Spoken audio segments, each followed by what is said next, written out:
Okay, so this one is on physical assessment, head-to-toe assessment. Normally, a head-to-toe assessment should not take you any longer than about 15 minutes to do.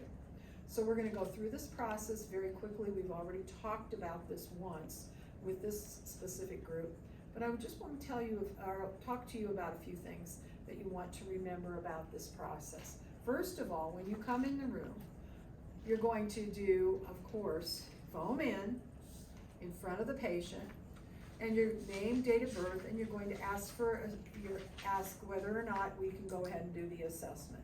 We'd like to get the assessment done at this time, and it will take about 15 minutes. You want to give them kind of an idea as far as your time frames. When you're starting your physical assessment, it's probably better to start with the vital signs. Vital signs should be done, and they should be put on the actual documentation as soon as possible. There's doctors that are coming in during the day and they're looking for that information. So if you have that done, that makes a huge difference. Now, when you're using your blood pressure cuffs and stethoscopes, I would prefer that you use these kind, if at all possible. I think the electronic are fine, but it's one of those things, you need to practice your skills with a blood pressure cuff and listening. And that's one reason I encourage you to do so. When you're putting this on the arm, it should be about 25% bigger than the diameter of the arm. So it should be about 25% more. That's how you're measuring this way. And so if you have a cuff that's too big, what happens to the blood pressure? Goes down. Goes down. If you have a cuff that's too small, what happens to the blood pressure? So when you're trying to figure out the right kind of blood pressure cuff for the patient, you want it about 25% bigger than the diameter of their arm. Okay? That's real important to keep that in mind. You can just hold it up to their arm and you can figure out how big that is. And it's pretty easy to do. When using a cuff also, make sure that your sphygmomanometer is on 0. If it's not going to be accurate. Many times students will go in and they'll have a blood pressure cuff and they'll have problems with the cuff. Now, also, I've been told by Biomedical that it is possible for students to bring in a new cuff and a pulse ox. You know, if you have one that you're going to use, I just need to look at it and make sure that it's not one of those kind that, you know, that it's not working properly. We'll probably compare it with another one and find out if it's okay to use. These are nice when you have somebody that is having difficulty with oxygenation and you want to monitor them going to the bathroom and coming out of the bathroom, and you want to see if they're desatting, not destatting, desatting, the desaturation level. When somebody's dropping down low, we need to know that as soon as possible. And usually the cutoff that we're using is around 90.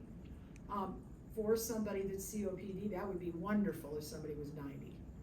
Sometimes I've seen it 88 and we're still okay with it. So you need to find out what would be acceptable.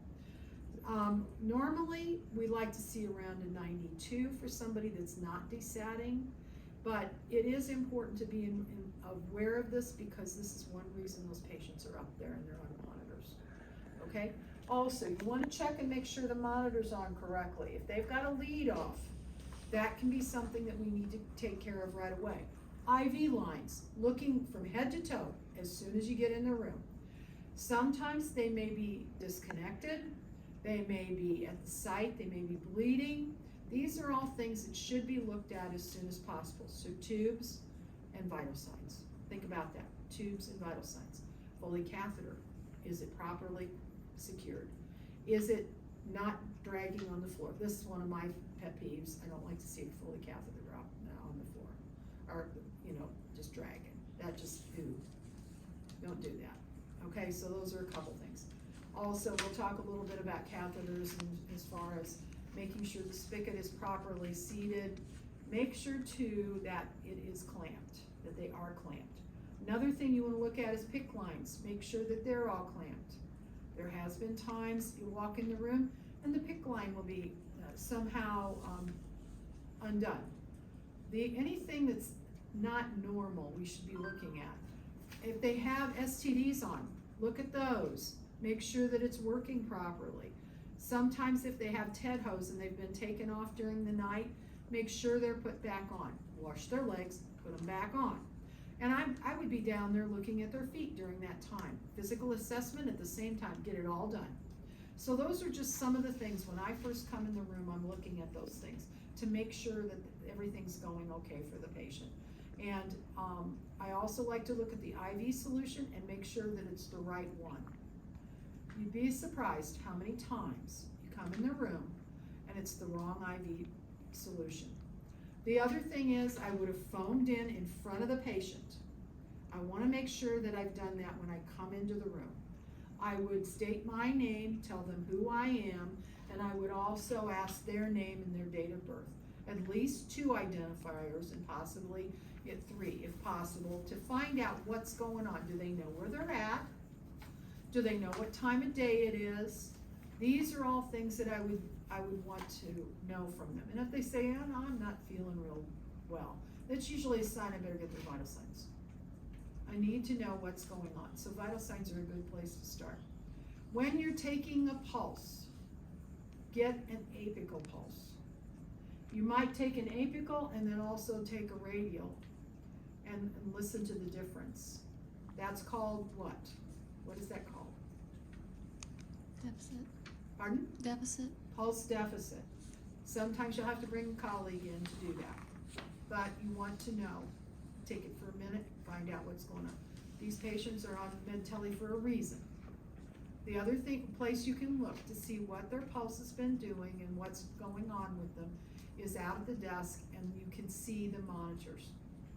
Look at the monitor, because that is available also on that unit. So there's a couple things. So vital signs, introducing self, foaming in, those are all things that you should be doing. And then kind of getting an idea about what's going on with the patient. And that would be my initial portion of this.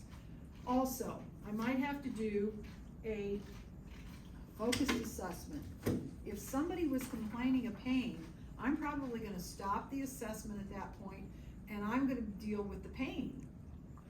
Also, if you're doing a physical assessment and they have to go to the bathroom, that can be very uncomfortable for them. So ask them if they need to use the urinal or they need to get up and go to the bathroom. It's a good time to figure out if they're gonna desat. It's also a good time to make them as comfortable as possible. So those are a couple things that we actually would do. If you need any other personal equipment like gowns, gloves, when you first came in the room, you would have did that as well. Okay, so those are a couple things. So here again, when I'm coming into the room, I knock and I pause.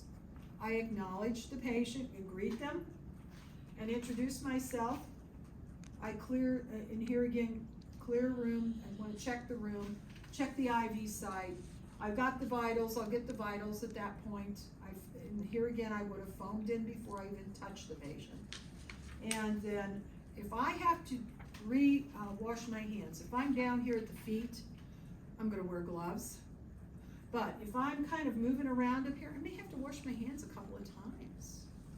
You don't have to wear gloves unless you think you're going to come in contact with blood or body substances. But I highly recommend when you're doing this assessment,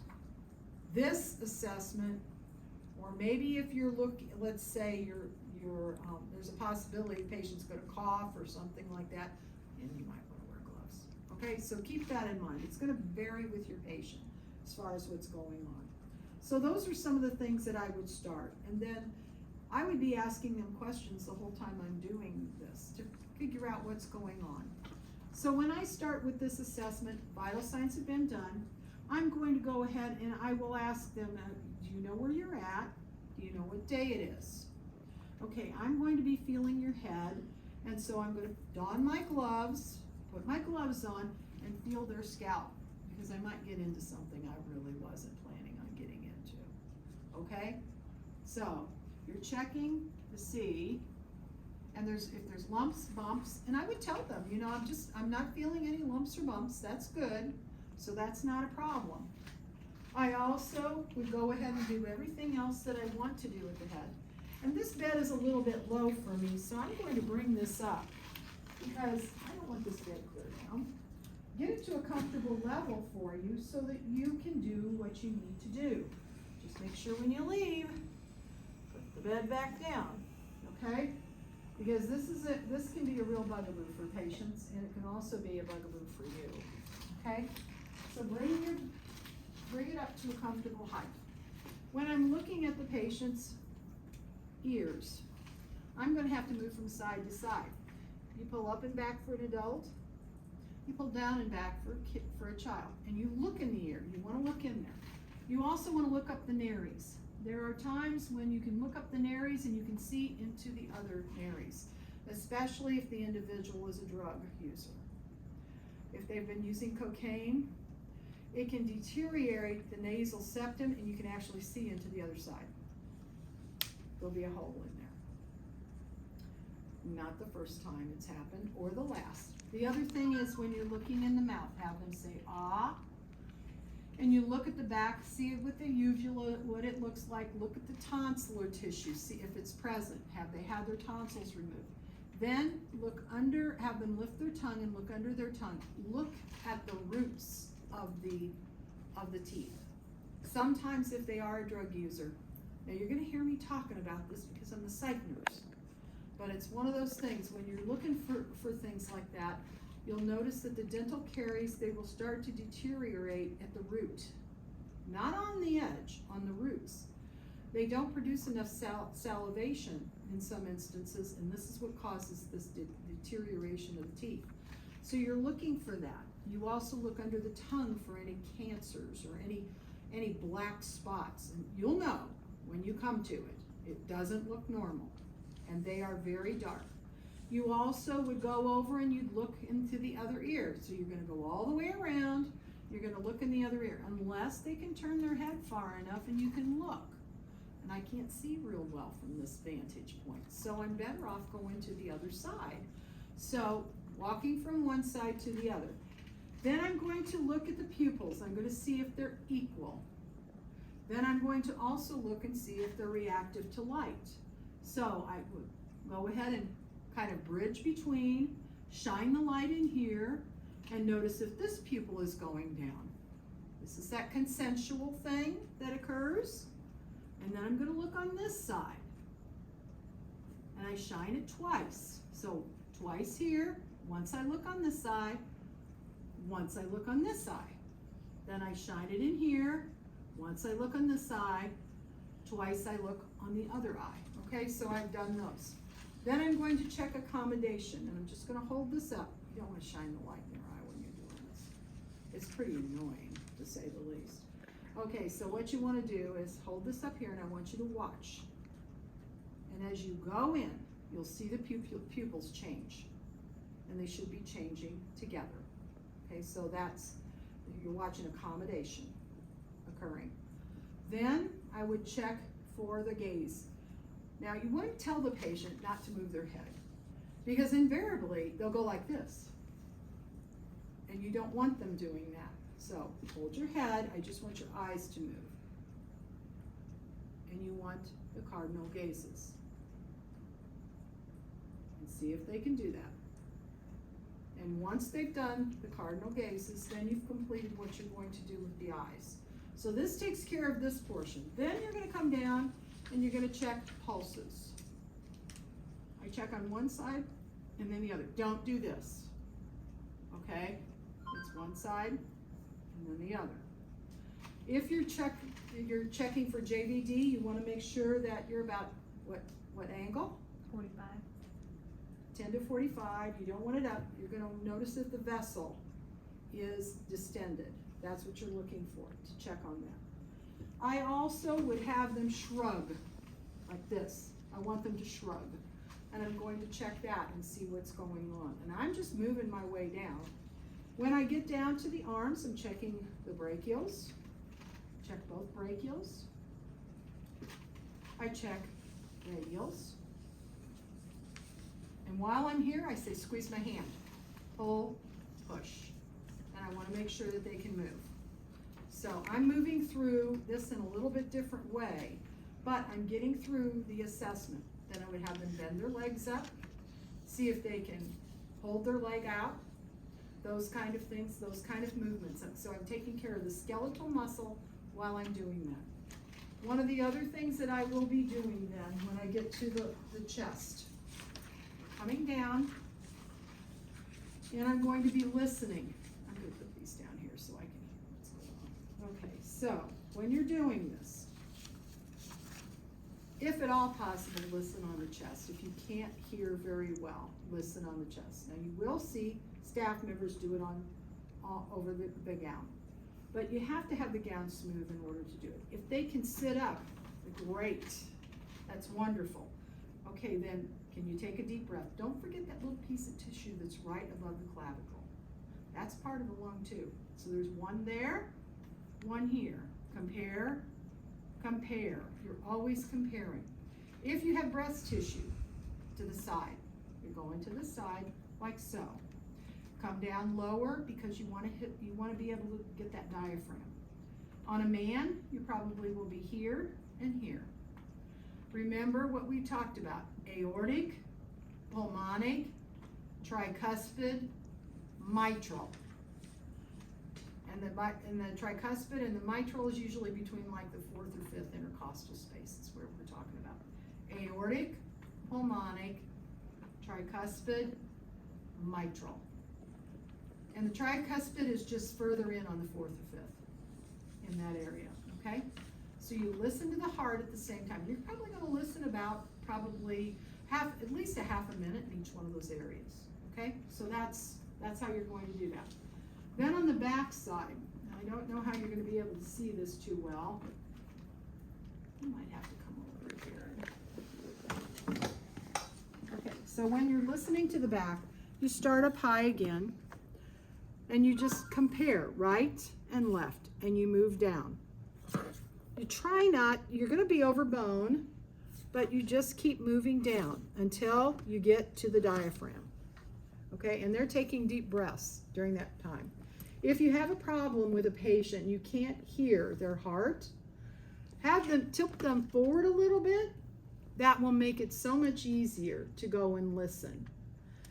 What it does is it tips the heart outward, so the apex is out here where you can actually hear it. So try that if you've got somebody with a deep chest. Makes a huge difference. Thank you. Okay, while I'm back here, I'm also going to check the bottom. I want to make sure that they don't have any bed sores or anything like that if they're sitting up. May not be able to see all that, may have to roll them. But I can see down far enough that there might be some areas that I need to look at. Okay, so when I get down to this portion, then I'm ready for bowel sounds. When I'm doing the bowel sounds, I'm going to ask you, when was your last BM? When did you last go to the bathroom? I'm going to ask them about those things. When I'm listening, you usually follow with the actual rotation of the colon. And so you may start over here in this area, over by the appendix, and then work your way up and work your way around, like so. You will notice a difference in the bowel sounds in all of those areas: cracking, popping, those kind of things. We also ask them if they've been passing gas, especially if you have somebody that had, let's say, a problem with a bowel obstruction. Passing gas usually is a pretty good sign. They may not be able to eat much, but they will pass gas. Okay, so that's one thing. Not in all instances, but in many. The other thing is you want to check for femoral artery, and so you're going to probably wear gloves at this point. And you'll be checking in this area and this area in the groin, and checking to see if you can get a pulse. As you move down the legs, you're going to look at the hair on the legs. You're going to look and see whether or not they have good circulation. Another thing I would check is, I'm going to check capillary refill in the hands. And as I move down, I will eventually check capillary refill in the toes. Okay, so when you're looking at the leg, you're looking at the hair on the leg. Now, women, if they've shaved, you don't know what's going on there. But what you'll see, if they have decrease in circulation, you won't see any hair on their feet, on their toes. That usually tells us that there's a problem with circulation in the lower leg. So if we go ahead and we actually look at it, look at the distribution of that. It's kind of like going up in the mountains and you see less and less trees. You're gonna see the same pattern on the legs. So those are a couple things to keep in mind. We have them bend up their leg like so, bend it down, and I'm gonna check the popliteal. Now what happens if I can't get a popliteal, but I can get a tibial or a pedal pulse? What does that tell you? It means it's there, you just didn't feel it. That's right. I have good circulation in the foot, but I just didn't feel that popliteal. Sometimes popliteals can be a real challenge to find, because depending upon the anatomy, you may have to kind of move around a little bit to find those. And if you ever have to take a blood pressure, one other thing about blood pressures, always ask them, have you had surgery on any arm you can't take a blood pressure in that arm? We may have to use this instead. So those are a couple things to keep in mind. Then we get down to the feet. When we get to the feet, wear gloves. Okay? Many times older individuals, they will have fungal infections. You don't want to be touching the feet. You can end up with a fungal infection too. So when you're touching the feet, I have my gloves on. You want to make sure you want to bend back and forth. You also want to look between the toes. Do make sure and look and see what's going on there. I've had it before where I've had a big crack in between the toes. And then I'm looking at the toes and I'm thinking the big toe looks kind of dusky. And I'm thinking, uh-oh, what's going on here? How long has it been like that? Oh, it gets like that when I put my feet down. Uh-oh. There might be a problem. Maybe we need some further tests, okay? So you want to check all this. Also check for any corns, calluses, and check the heel. Many times there can be a place that will discolor on the back of the heel, and they may be breaking down. Okay, so those are all things. We're looking for skin breakdown as well. When we turn our patient over, it's important that somebody be aware of what's going on right here. Many times you'll turn the patient over and you get a surprise. Gloves at that point, okay? And I wouldn't go from here to here. I'd change gloves and then look. Maybe you want to do this before, but I want to change after I've looked here anyway. I don't want that. I don't want to have anything here go there or there, here. So that's the other thing. Gloves are going to be your buddy. Make sure that you foam each time you take them off, okay? And put new ones on. So we're looking for any problems. Also look here and look on the back of their head.